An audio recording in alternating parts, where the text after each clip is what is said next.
Lost Explorers. This is a very simple game, gateway level, I would say, that combines worker placement and set collection. I think it could be described as a Splendor, the worker placement game. In this game, you will control crews of explorers that will go around the world completing missions, and when you complete several missions you gain clues. The idea is that you're trying to figure out the location of a secret place each time, and you need 4 clues to do so. By completing several missions you'll collect a clue. The first player to collect 4 clues wins the game. That's the purpose of the game. There's also a little gimmicky thing at the end. These clues have numbers printed on their back. After you win, you add the total of the numbers of the clues that you used to win. You look for the QR code on the back of the rule book that corresponds to the number that you just created by adding the clues together. You scan it and you see a location on Google Maps. Okay, fine, sure, whatever. Just a little gimmicky thing that happens after you win the game, so it's completely irrelevant in terms of gameplay. The box is used as a game component because you open the lid like that, and here you have the board, and then you have an organizer area, which is extremely important. You have these tokens that are placed there at an angle, and it's important because you need to see the ones that are ahead. And then you have 2 tracks here. By completing missions, you'll see what that means. You can move your token, this mission leader token, on the track. If I complete a red or yellow mission, I move this one. If I complete a green or blue mission, I move that one. When my tokens pass or reach that location on the board where I place an explorer there at the beginning of the game, I take that one and I add it to my supply, and I can use that for the rest of the game. When one of these tokens reaches a magnifying lens symbol, that's when I acquire a clue. So you will want to complete these missions to move those tokens on those tracks, because that ultimately is what lets you win the game.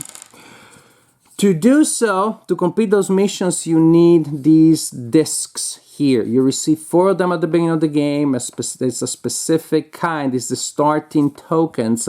And you can tell that because the back is darker. The back of the starting tokens is darker. And it's a problem that the rulebook doesn't tell you that. It tells you to pick up your starting tokens, doesn't tell you what makes them starting tokens, what makes them different. And there's only one of the omissions, one of the weak points of the rulebook. For such a simple game, it's really a pity that the rulebook has a number of unclear areas. So you start with 4 of these discs. On one side, they represent a vehicle such as the ship or the car, and on the other side, they represent a mission. That is a 2 or 3 locations on the board. If you have your workers, if you have your explorers in the corresponding location, say these 2 statues, as a disc that you have face up in front of you, mission side up, then you can complete that mission and you discard the token. You also send home one of your workers or one of your explorers after you do so, and then since you completed the mission, you move your mission leader token a number of spaces up on its corresponding track, green with green. You move it up a number of spaces equal to the number of explorers that you used to complete the mission. I use 2, then I move that token there by 2 spaces. So, at the beginning of the game, you receive some of these tokens here, and you can choose which side you want to have them. If you want to have the vehicle side up or the mission side up. Once you make the decision, this disc is stuck. It stays on this side, on that side, until either you spend it as a vehicle or you complete the associated mission. Players alternate taking turns. At the beginning of your turn, if you have workers on the board from a previous turn and you want to bring them back, you can do so. Then it's time for you to assign your workers/explorers. You can assign them to collect these discs here. There are these two spaces. You can place your explorers there only once per turn. So I cannot do that, collect a disc, and then do that again. That's not allowed. I can basically collect up to 2 discs per turn by placing some explorers here and some explorers there. If I place a single explorer there, then I can take the first disc that is available on that side of the box. If I place 2 of them, I can take the second disc, but it's not that one. The second disc is this one. And so on. And if you place 3, the third, and 4th, and 4 is the 4th. When you collect the disc, then you decide which side you want to place it in your personal supply, and it stays on that side. And I think you may already see what one of the problems with the production is here. On one hand, these discs do need to sit this way, so you see what's ahead. On the other hand, especially when you start depleting things, I'm sitting exactly where I'm sitting right now. I'm sitting exactly where I'm sitting right now, and I'm making my plan that I want that disc there, so I send a worker there, only to then discover that there was a disc there at the bottom. So the disc starts sliding down, so every time you have to check that there isn't one sitting there at the bottom. You have to redo this. I wish there was either something that would block them here, but ultimately you're gonna just need the next 4 discs. So although this is cute, it also is really unpractical, so I wish that you could just stack the discs and just reveal the next 4. And maybe that's the way people will start playing the game if they decide to play the game. So cute production element here, but it just makes it inconvenient because you can't always see which discs are available. You cannot always see the correct sequence.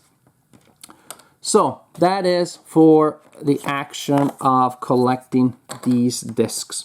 You can also send your explorers to locations on the board. Locations on the board have symbols representing vehicles associated with them. So for example, to send an explorer there, I need 2 cars, and I need, these are the symbols to go there, these symbols to go there, and so on and so forth.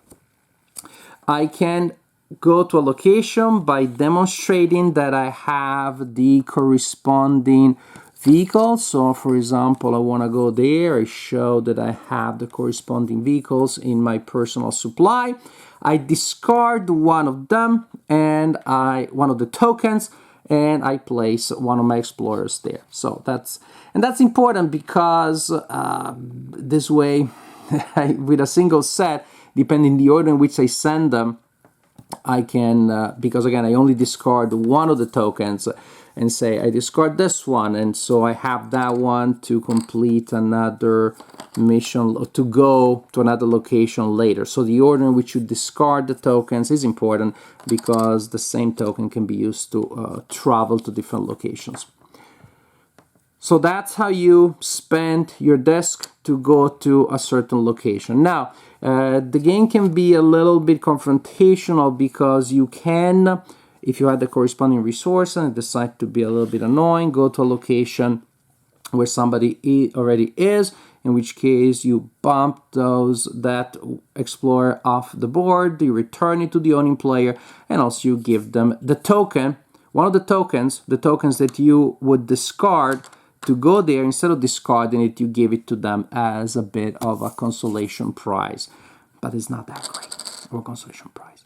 So spend vehicle tokens to go to locations.